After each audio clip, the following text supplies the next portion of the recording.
Hello and welcome to Yojana investment academy. मेरा नाम है श्रेनिक भंडारी और आज की ताज़ा खबर के इस नए एपिसोड में आप सभी का बहुत बहुत स्वागत है। तो चलिए दोस्तों, हमेशा की तरह वर्ल्ड इकोनॉमी के साथ आज की इस वीडियो की शुरुआत करेंगे। सो ग्लोबल न्यूज़ में एक इंटरेस्टिंग न्यूज़ आई है रिगार्डिंग एनवीडिया। सो एनवीडिया ये जो इंडिया वर्ल्ड की सबसे one of the biggest companies है। This company has invested around $2 billion in another US listed company called Marvell Technologies. Now जो लोग मार्वल यूनिवर्स के फैन हैं, ये उनके लिए नहीं है, because this is a different company. Marvel technology is a semi conductor business वाली कंपनी है, यूएस बेस्ड कंपनी है ये, एंड यूएस में लिस्टेड भी है। रफली अगर हम मार्केट कैप की बात करें तो इंडियन टर्म्स में अराउंड 8-9 लाख करोड़ की कंपनी है। सो अ सब्सटैंशियली बिग कंपनी। इस कंपनी में $2 बिलियन का इन्वेस्टमेंट यहाँ पे कंपनी ने अनाउंस किया है। ओवरऑल मार्केट कैप अगर हम मार्वल का देखें तो it is around $93 billion, right. So एक बहुत ही मेजर इन्वेस्टमेंट यहाँ पे अनाउंस किया गया है, जिसके तहत Marvell will now be part of the AI and data centre infrastructure of the Nvidia that it is creating. So एक काफ़ी सिनर्जिस इन्वेस्टमेंट हो सकती है, ऐसा माना जा रहा है। एंड इसी के तहत जो या कल जब ये अनाउंसमेंट आई तो उसके बाद यूएस के जो प्री मार्केट ओपन्स थे उसमें कई काफ़ी ज़्यादा बढ़त देखने को मिली इन दोनों ही स्टॉक्स में। Nvidia was up by around 1 और 2%, वेरएज अगर हम मार्वल टेक्नोलॉजी की बात करें तो वो ये स्टॉक अराउंड 8 से 10% से बढ़ा हुआ था कल। सो एक मेजर इन्वेस्टमेंट यहाँ पे हमें सेमीकंडक्टर बिजनेस में देखने को मिला है। इंडिया के सेमीकंडक्टर बिजनेस की भी अगर हम बात करें तो काफ़ी इंटरेस्टिंग चीज़ें यहाँ पे हो रही है। रिसेंटली केन्स टेक्नोलॉजीज के जो सेमिकॉन प्लांट है उसका इनाग्रेशन किया गया था प्राइम मिनिस्टर मोदी। सो मोदी जी यहाँ पे आए थे इस फंक्शन में, and that is also taking part कि इंडिया का जो सेमीकंडक्टर थीम में ये जो सेगमेंट है यहाँ पे जो बूस्ट दिया गया था तो उसके फेजेस यहाँ पे कमर्शियली ऑपरेशनल होते हुए नजर आ रहे हैं। सो लास्ट 2 सालों में semiconductor as a space has gain a lot of traction, and ये जो डील रही है एनवीडिया की with respect to Marvell, so ये भी एक सेमीकंडक्टर बिजनेस की डील है। एंड हम क्लियरली देख रहे हैं कि एक बहुत बड़ा traction globally and Indian perspective से हमें इस सेगमेंट में देखने को मिल रहा है। नेक्स्ट सेक्शन की ओर बढ़ते हैं, Indian economy. So Indian economy में जो न्यूज़ है that is regarding the GST data. So GST collections in the month of March has broken a milestone. 2 lakh crore का जीएसटी कलेक्शन हमें देखने को मिला है in the month of March 2026। So this is the gross collection which is रफली around 2 lakh crore. It is marking a growth of 8.8% from मार्च 2025, यानी कि year on year basis पे 8.8% का ग्रोथ यहाँ पे देखने को मिला है। नाउ मैंने ये बताया कि ये ग्रॉस जीएसटी डेटा कलेक्शन है, तो नेट क्या होते हैं। सो जो टोटल जीएसटी जो हमारी सरकार है वो कलेक्ट करती है, उसमें से कुछ जीएसटी रिफंड्स भी जाते हैं। तो जीएसटी रिफंड्स अगर हम लेस कर दें तो 0.22 लाख करोड़ यानी कि 22,000 करोड़ के जीएसटी रिफंड्स दिए गए थे इस मंथ में। सो नेट रेवेन्यू जो है जीएसटी का that stood at 1.78 lakh crore. अगर हम ग्रोथ की बात करें तो इस पर्टिकुलर नंबर की जो नेट जीएसटी का कलेक्शन है दैट हैज़ ग्रोन बाय 8.2%। सो एक बहुत ही स्ट्रॉन्ग नंबर है। डोमेस्टिक जीएसटी रिसिट्स जो होती है वो दर्शाती है कि ओवरऑल इकोनॉमी कैसी कर रही है, right. It is one of the leading indicators in the overall economy. GST collection से हमें समझ में आता है कि इम्पोर्ट्स जो है वो काफ़ी स्ट्रांग होते हुए नज़र आ रहे हैं। मैन्युफैक्चरिंग और जो ओवरऑल कंजम्पशन है in the economy that is showing strength. So March 26 has been a good quarter. So एक अच्छे नंबर्स यहाँ पे हमें देखने को मिले हैं। अगर हम फुल ईयर जीएसटी कलेक्शन की बात करें तो ग्रॉस जीएसटी कलेक्शंस इन 2025-26 यानी कि FY26 में 22.27 लाख करोड़ थे, which was up by 8.3%, whereas net GST was also grew by 7.1% to rupees 19.34 lakh crore. So एक इंटरेस्टिंग नंबर पूरे साल में हमें देखने को मिला है। 7-8% का ग्रोथ जो है एक अच्छा ग्रोथ माना जा सकता है। स्पेशली अगर हम हमारी ओवरऑल ब्रॉडर इकोनॉमी की बात करें तो एक डिसेंट कलेक्शन है, ये डिसेंट ग्रोथ है डिस्पाइट जो जीएसटी रिडक्शंस हुए हैं सितंबर में, उसके बावजूद भी फुल ईयर में ये ग्रोथ नंबर जो है वो काफ़ी अच्छे नज़र आ रहे हैं। सो एक इंटरेस्टिंग डेटा पॉइंट यहाँ पे हमारे पास है कि जो मार्च मंथ में स्पेशली जीएसटी कलेक्शन जो आया है वो काफ़ी स्ट्रांग हुआ है। Let's move on to the stock specific news. नया मंथ शुरू हुआ है, यानी कि हमारे पास ऑटो सेल्स के नंबर्स आ चुके हैं। सो इंटरेस्टिंग चीज़ें हैं। नंबर्स पे जाने के पहले मैं आपसे कुछ इंसाइट शेयर करना चाहता हूँ कि कैसे ब्रॉडर ट्रेंड्स देखने को मिले हैं।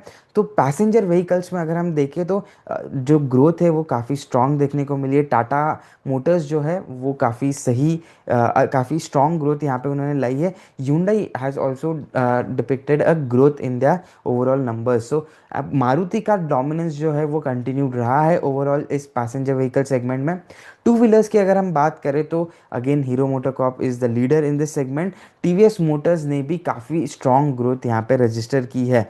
रॉयल एनफील्ड, ये जो एक प्रीमियम सेगमेंट में खुद को प्लेस करता है, that is also growing faster. And यहाँ पे एक्सपोर्ट्स में थोड़े से हमें सबड्यूनेस देखने को मिली है because of the overall geopolitical scenarios, right. EV vehicles की बात अगर हम करें, इलेक्ट्रिक व्हीकल्स की अगर हम बात करें तो ओला इलेक्ट्रिक के नंबर्स हमें काफ़ी अच्छे देखने को मिले हैं। टीवीएस के नंबर्स बहुत ज़्यादा स्ट्रॉन्ग आए हैं। वेरएज हम टाटा मोटर्स की पैसेंजर व्हीकल ईवीज की बात करें, यानी कि फोर व्हीलर्स की बात करें, तो वहाँ पे भी स्ट्रॉन्ग ग्रोथ रही है। तो अब ये नंबर्स क्या है इसके बारे में हम बात करेंगे। तो सबसे पहले Hyundai मोटर्स के बारे में बात करेंगे दोस्तों। So the total units in March 2026 were 69,000 units, more than 69,000 units थी। ईयर ऑन ईयर बेसिस पे 2.5% का ग्रोथ यहाँ पे था। Domestic units around 55,000 and export units around 14,000 यहाँ पे थी। सो अगर हम Hyundai मोटर्स के लिए की इनसाइट देखें तो that is it has recorded the highest ever March domestic sales. तो Q4 के भी डोमेस्टिक सेल्स जो है वो 8.5% से बढ़े हैं for Hyundai Motors. Maruti Suzuki की बात करेंगे, काफ़ी डोमिनेंट प्लेयर है। 2,25,000 यूनिट्स इस कंपनी ने बेचे हैं इन the month of March 2026, depicting a growth of 17%। अगर हम डोमेस्टिक यूनिट्स की बात करें तो 1.78 lakh units were sold in India, whereas 47,000 units were exported. So overall अगर हम देखें तो एनुअल सेल्स जो है वो 2 मिलियन के ऊपर रहा है, यानी कि 20 लाख्स के ऊपर रहा है for the third consecutive year. So continuously 3 साल ऐसे गए हैं कि यहाँ पे कंपनी के जो ओवरऑल सेल्स है वो काफ़ी ज़्यादा स्ट्रॉन्ग देखने को मिले। मोर देन 20 लाख यूनिट्स यहाँ पे कंपनी ने सेल किए हैं। Domestic PV and LCV sales की अगर हम बात करें, लाइट कमर्शियल व्हीकल्स अगर हम इंक्लूड करें, तो दैट ओवरऑल ईयर में 18.6 लाख यूनिट्स यहाँ पे कंपनी ने सेल किए हैं। वेरएज एक्सपोर्ट्स में FY26 में 4.47 लाख यूनिट्स यहाँ पे कंपनी ने सेल किए हैं, which is the highest ever number, right. So Maruti Suzuki has also witnessed a good year. एक चीज़ हमें नोटिस करनी चाहिए कि जो डोमेस्टिक सेल्स है, ये जो ट्रेंड है दैट हैज़ इम्प्रूव जब से ये जीएसटी के बेनिफिट्स देखने को मिले हैं सितंबर के मंथ के बाद से। यहाँ पे जो ओवरऑल ऑटो सेक्टर है उसमें एक पॉजिटिविटी देखने को मिली है। ओला इलेक्ट्रिक एक लैगिंग कंपनी थी, फरवरी के रजिस्ट्रेशंस काफ़ी पुअर थे एंड उसी के स्मॉल बेस के वजह से यहाँ पे कंपनी ने 150% का month on month growth register किया है। सो अराउंड 10,000 रजिस्ट्रेशंस हुए हैं कंपनी के in the EV segment. So obviously company is purely an EV company. So that is some the data the company has presented. Eicher motors की बात करेंगे, काफ़ी interesting numbers है। 1,12,000 यूनिट्स कंपनी ने sale किए हैं रफली एंड 11% का ग्रोथ यहाँ पे ईयर ऑन ईयर बेसिस पे देखने को मिला इन the month of March 2026। Domestic numbers की बात करेंगे तो 1,04,000 यूनिट्स रफली कंपनी ने सेल किए हैं, वेर एज एक्सपोर्ट्स में अराउंड 12,000 यूनिट्स कंपनी ने सेल किए हैं। ओवरऑल हम डोमेस्टिक मोटरसाइकिल्स की ग्रोथ की बात करें तो domestic motorcycles has actually grown very fast 14% का ग्रोथ यहाँ पे देखने को मिला है। बल्कि उसके कॉन्ट्ररी जो कंपनी के एक्सपोर्ट्स है उसमें डिक्लाइन देखने को मिला है इन दिस मंथ। 8% का डिक्लाइन है on a year on year basis. And हम जानते हैं कि जो मिडल ईस्ट के क्राइसिस चल रहे जो वॉर सिनेरियो क्रिएट हुआ है, तो एक्सपोर्ट्स में यहाँ पे कंपनी को प्रेशर्स देखने को मिले हैं। अगर हम FY26 के फुल ईयर नंबर्स की बात करें तो 12.4 लाख यूनिट्स कंपनी ने सेल किए हैं, विच इज़ अ ग्रोथ ऑफ 23%। तो एक काफ़ी स्ट्रॉन्ग ईयर FY26 कंपनी के लिए रहा है। टीवीएस मोटर्स की बात करेंगे तो 5.19 लाख यूनिट्स कंपनी ने सेल किए with a very strong growth of 25%, right. 4.98 lakh units company ने इंडिया में सेल किए and 21,000 units they have sold in their export business. Company का जो ईवी सेगमेंट है उसमें कंपनी ने 38,877 इलेक्ट्रिक व्हीकल्स सेल की है। तो एक काफ़ी स्ट्रॉन्ग नंबर है। ओला की अगर हम बात करें तो that was just 10,000 units, whereas TVS Motors is around 39,000, right. Two wheeler की अगर हम बात करते हैं तो ग्रोथ ये सेगमेंट में काफ़ी स्ट्रांग देखने को मिली है। Beat Eicher Motors, beat TVS, beat Hero MotoCorp. So Hero MotoCorp की भी बात करें तो 9% का ग्रोथ यहाँ पे कंपनी के नंबर्स में देखने को मिला है। 6 लाख के पास इनका फिगर आ चुका है। 5.98 लाख यूनिट्स कंपनी ने सेल किए हैं विथ 5.52 डोमेस्टिक यूनिट्स एंड 45,000, रफली 46,000 इन द एक्सपोर्ट सेगमेंट। हीरो के अगर हम ईवी की बात करें तो ईवी सेगमेंट में उन्होंने 21,000 यूनिट सेल किए हैं। तो यहाँ पे भी नंबर्स जो है काफ़ी स्ट्रांग है as compare to what Ola is doing. Overall motorcycles की जो ग्रोथ है वो 5% रही हीरो मोटर्स के लिए। स्कूटर्स की ग्रोथ जो है 65,000 यूनिट्स कंपनी ने सेल किए एंड 53% का ग्रोथ इस सेगमेंट में देखने को मिला है, राइट। जो कंपनी का ईवी है, ईवी सेगमेंट है वीडा ईवी, सो वहाँ पे 70% का ग्रोथ यहाँ पे कंपनी ने देखा है on a month on month basis. Next हम बात करेंगे टाटा मोटर्स पैसेंजर व्हीकल की। सो यहाँ पे 29% का ग्रोथ कंपनी ने देखा है। 67,000 यूनिट्स रफली कंपनी ने सेल किए हैं with around 800 units in the export business. जो ओवरऑल सेल्स है उसमें से 9,500 units are in the EV segment. So EV segment में भी ट्रैक्शन है। 69% का growth on a year on year basis इस सेगमेंट में भी देखने को मिला है। सो ऑटो सेल्स के बारे में तो काफ़ी बात हो गई, अभी बात करेंगे कुछ Q4 अपडेट्स की। सो कोल इंडिया ये जो कंपनी इन्होंने अपना Q4 अपडेट यहाँ पे जारी किया है, अनाउंस किया है। सो ओवरऑल कंपनी का जो प्रोडक्शन है वो स्लाइटली गिरता हुआ नज़र आया। So total production was down marginally. So 1.7% का डिक्लाइन यहाँ पे कंपनी ने देखा है on the full year basis. So 768.1 MT के यहाँ पे कंपनी ने वॉल्यूम्स किए हैं, वेराज 781.1 MT in the last year.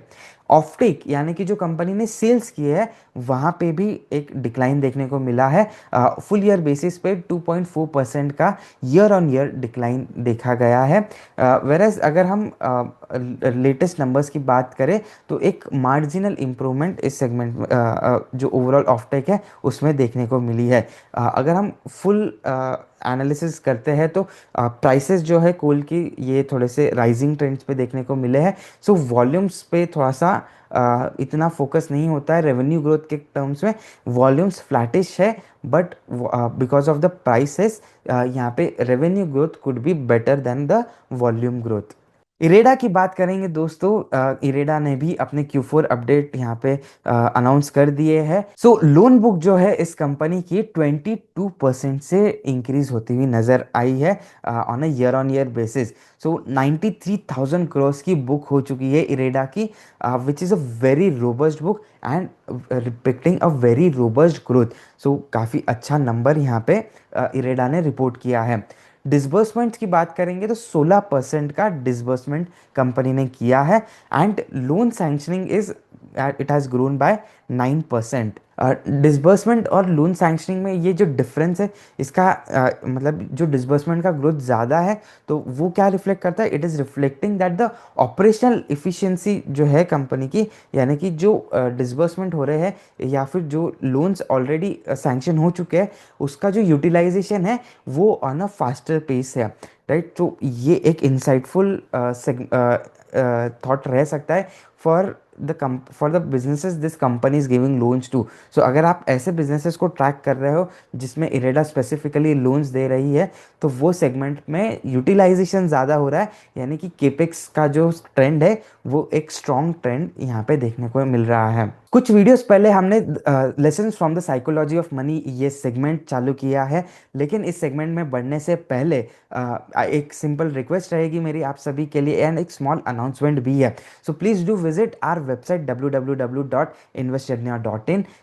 इस वेबसाइट में जाकर आप हमारे जो प्रोडक्ट्स है, that is Stockometer, Fundometer and model portfolios, ये जो retail oriented, retail friendly products जो है, ये आप जाकर इन्हें एक्सप्लोर कर सकते हो। And if you want to subscribe to these products, you can use the coupon code SB50 to avail up to 50% discount on all our research products. So please do visit our website www.investornia.in.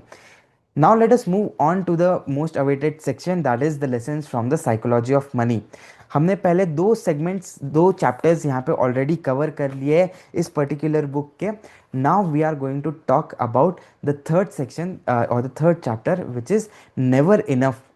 यहाँ पे जो author है Morgan Housel जी, वो बताते हैं कि when rich people do crazy things regarding money, right. So never enough basically ये क्या है। सो एक सिंपल क्वेश्चन हमें यहाँ पे पूछा गया है, which is actually very uncomfortable but it is very important for us to ask to our selves, right. एक सेल्फ रिफ्लेक्शनरी क्वेश्चन यहाँ पे इस चैप्टर से हमें पूछा गया है कि do you know what enough looks like, right. कि वो क्या लिमिट है जहाँ पे हमें इनफ क्या है, या कितनी हमारी ज़रूरत है, कहाँ हमें कंटेंटमेंट मिल जाएगा, ये क्या, वो कौन सी लेवल्स है, ये हमें कुछ खुद से डिटरमाइन करना आना चाहिए। सो इस चैप्टर में author Morgan Housel is saying that the one of the most difficult and the most hardest skill that in anyone can learn in the world of finance is to stop the goal post from moving, right. अगर हम एक चीज़ achieve करते हैं तो हमारा ambition दूसरे पे चले जाता है, अगर हम दूसरे पे अचीव करते हैं तो एम्बिशन तीसरे पे चले जाता है। फॉर एग्जांपल बेसिक नीड्स अगर किसी की पूरी हो जाती है, फिर जो अगर let suppose vehicle might be your need, but now from vehicle you want to shift to a car, then from car to a luxury car, may be एक नॉर्मल कार से आपको एसयूवी पे जाना है, एसयूवी से एक branded vehicles पे, on this moves and further, right. And इसके लिए you will start running behind money, right? So this is something that has happened across various bigger finance personalities. So एक interesting story यहाँ पे Morgan Housel जी ने share की है regarding Indian man named Rajat Gupta. So this is he has come from a very modest background. Rajat Gupta ये जो है, ये मैकेंजी के सीईओ रह चुके हैं। So McKinsey is one of the finest finance company in the world. He has also sat on the board of Goldman सैक्स, right. So two great investment banking firms की अगर हम बात करें तो वहाँ पे इनका मिस्टर रजत गुप्ता का रिलेवेंस है। And he has come from town in Kolkata. And अगर हम उनके टीनेज लाइफ की बात करें तो he lost both his parents when he was in his teenage. सो वहाँ से he became a $100 million person, right. He his net worth Guru to $100 million। But इसके बाद क्या हुआ, सो ही गॉट एन एम्बिशन कि नहीं, this is not enough, I want to be a billionaire. And in the run chase of being a billionaire, he started doing insider trading। he and उसके वजह से what happened is eventually he ended up in prison, right? सो अगर हम एक normal पैरेलेंस में बात करते हैं तो $100 million is a substantial amount of money किसी भी ऐसे पर्सन को जहाँ जिसका फैमिली बैकग्राउंड इतना मॉडेस्ट रहा है, वो अगर आकर वर्ल्ड की टॉप फाइनेंस कंपनीज के सीईओ बन सकता है, and he can have a net worth of $100 million, so he is already a very very successful person, but still the hunger is not stopping. So, what is the lesson for us? So, this important lesson is that the social comparison is a never-ending battle and it can never be won. अगर आप comparison करते रहोगे तो there will always be someone who is better than you. किसी के पास आपसे बेहतर गाड़ी होगी, किसी के पास आपसे बेहतर घर होगा, किसी के पास आपसे बेहतर इनकम होगी, राइट? सो ऐसे कंपैरिजंस की अगर हम बात करेंगे तो this is going to be a never ending race, right? अगर हम it so for us it is very important कि we need to determine what is enough for us. So एक सिंपल समरी में आपको कहना चाहता हूँ कि आप let's say you are trying to run a marathon. So road जो है वो कभी ख़त्म नहीं होगा। आप यहाँ पे 100 किलोमीटर, 500 किलोमीटर, 1000 किलोमीटर भाग सकते हो, लेकिन मैराथन में आपको डिटरमाइन करना पड़ेगा कि आप कितने किलोमीटर्स भागने वाले हो। सो आप never ending, you can run tirelessly and you will still not complete the entire world, right? See, और जितना भी रोड नेटवर्क है, but you need to understand what is enough for you. क्या आपके लिए 5 किलोमीटर्स लिमिट है? क्या आपके लिए 10 किलोमीटर्स लिमिट है? क्या 50 kilometres is your limit? But you need to set the limit, because if you don't then you will end up losing that battle. It will be a never ending race, right? So for us it is very important to identify what is financially enough, what is socially enough for us, क्या हमारे goals है, क्या चीज़ें हमें achieve करनी है life में, and that is when you will start getting the contentment. And अगर आप ये गोल प्लानिंग को अपने फाइनेंसेस में इन्वॉल्व करोगे, गोल सेटिंग अगर आप करोगे, एक proper financial structured thought process से आप अपनी इन्वेस्टमेंट जर्नी को प्रोसीड करोगे, तो you will be highly likely to achieve your goals with a proper financial planning. So this is a very important lesson जो हमें साइकोलॉजी ऑफ मनी इस book से यहाँ पे मिलता है। दिस इस वीडियो में हम एक ही चैप्टर पे सीमित रहेंगे। We will be bringing more such content to you in the future videos, जब भी मैं न्यूज़ वीडियो करूँगा आप सभी के लिए। सो ऐसे ही और इंटरेस्टिंग लेसन्स इस बुक से ज़रूर आप लोगों के साथ शेयर करूँगा। सो अगर आपको ये वीडियो पसंद आया तो इसे शेयर करना ना भूलिए, अपने व्यूज़ को कमेंट्स कीजिए और इस वीडियो को लाइक करना भी ना भूलिएगा दोस्तों। सो ऐसे ही और फंडामेंटल एनालिसिस के लिए बने रहिए यज्ञा इन्वेस्टमेंट अकेडमी के साथ। Thank you.